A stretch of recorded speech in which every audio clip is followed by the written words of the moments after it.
सोमवार के व्रत को लेकर मान्यता है कि इस व्रत को करने से भगवान शिव अपनी भक्तों की मुराद जल्दी पूरी करते हैं। सोमवार का दिन भगवान शिव को समर्पित है, इसलिए इस दिन भगवान शिव की पूजा और व्रत करने का महत्व और ज्यादा बढ़ जाता है। देवों के देव महादेव बहुत ही भोले माने जाते हैं, इसलिए उनका एक नाम भोलेनाथ भी है। पौराणिक मान्यता अनुसार भगवान शंकर को प्रसन्न करने के लिए किसी भी तरह के खास विशेष पूजन की आवश्यकता नहीं होती, क्योंकि कहा जाता है कि वह तो भोले है और भक्त की मन से की गई क्षणिक मात्र की भक्ति से ही वह प्रसन्न हो जाते हैं। अगर आप भी शिव की भक्ति और कृपा पाने के लिए सावन के सोमवार का व्रत करते हैं, तो इस कथा से भोलेनाथ को प्रसन्न कर सकते हैं। एक बार किसी एक नगर में एक साहूकार था। उसके घर में धन की कोई कमी नहीं थी, लेकिन कोई संतान न होने के कारण वह बहुत दुखी था। संतान प्राप्ति के लिए वह हर सोमवार को व्रत रखता था और पूरी श्रद्धा के साथ शिव मंदिर जाकर भगवान शिव और माता पार्वती की पूजा करता था। उसकी भक्ति देखकर एक दिन मां पार्वती प्रसन्न होकर भगवान शिव से साहूकार की मनोकामना पूर्ण करने का निवेदन किया। पार्वती जी के आग्रह पर भगवान शिव ने कहा कि हे पार्वती, इस संसार में हर प्राणी को उसके कर्मों का फल मिलता है और जिसके भाग्य में जो हो उसे भोगना ही पड़ता है। लेकिन पार्वती जी ने साहूकार की भक्ति देखकर उसकी मनोकामना पूर्ण करने की इच्छा व्यक्त की।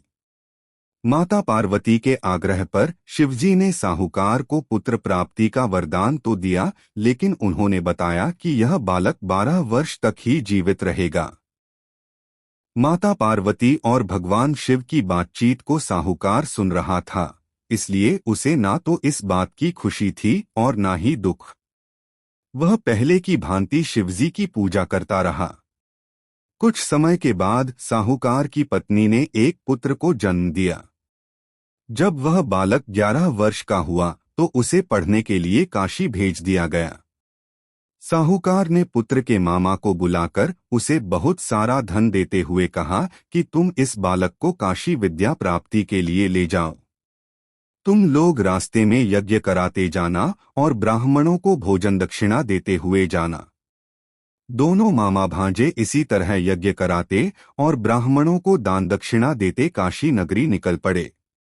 इस दौरान रात में एक नगर पड़ा जहां नगर के राजा की कन्या का विवाह था, लेकिन जिस राजकुमार से उसका विवाह होने वाला था वह एक आंख से काना था। राजकुमार के पिता ने अपने पुत्र के काना होने की बात को छुपाने के लिए सोचा क्यों न उसने साहूकार के पुत्र को दूल्हा बनाकर राजकुमारी से विवाह करा दूं। विवाह के बाद इसको धन देकर विदा कर दूंगा और राजकुमारी को अपने नगर ले जाऊंगा। लड़के को दूल्हे के वस्त्र पहनाकर राजकुमारी से विवाह करा दिया गया। साहूकार का पुत्र ईमानदार था। उसे यह बात सही नहीं लगी, इसलिए उसने अवसर पाकर राजकुमारी के दुपट्टे पर लिखा कि तुम्हारा विवाह तो मेरे साथ हुआ है, लेकिन जिस राजकुमार के संग तुम्हें भेजा जाएगा वह एक आंख से काना है। मैं तो काशी पढ़ने जा रहा हूँ। जब राजकुमारी ने चुन्नी पर लिखी बातें पढ़ी तो उसने अपने माता पिता को यह बात बताई। राजा ने अपनी पुत्री को विदा नहीं किया, फिर बारात वापस चली गई। दूसरी ओर साहूकार का लड़का और उसका मामा काशी पहुंचे और वहां जाकर उन्होंने यज्ञ किया। जिस दिन लड़का 12 साल का हुआ उस दिन भी यज्ञ का आयोजन था। लड़के ने अपने मामा से कहा कि मेरी तबीयत कुछ ठीक नहीं है। मामा ने कहा कि तुम अंदर जाकर आराम कर लो। शिवजी के वरदानुसार कुछ ही देर में उस बालक के प्राण निकल गए। मृत भांजे को देख उसके मामा ने विलाप करना शुरू किया। संयोगवश उसी समय शिवजी और माता पार्वती उधर से जा रहे थे। पार्वती माता ने भोलेनाथ से कहा, स्वामी, मुझे इसके रोने के स्वर सहन नहीं हो रहा, आप इस व्यक्ति के कष्ट को अवश्य दूर करें। जब शिवजी मृत बालक के समीप गए तो वह बोले कि यह उसी साहूकार का पुत्र है जिसे मैंने 12 वर्ष की आयु का वरदान दिया था। अब इसकी आयु पूरी हो चुकी है। लेकिन मातृभाव से विभोर माता पार्वती ने कहा कि हे महादेव, आप इस बालक को और आयु देने की कृपा करें, अन्यथा इसके वियोग में इसके माता पिता भी तड़पट कर मर जाएंगे।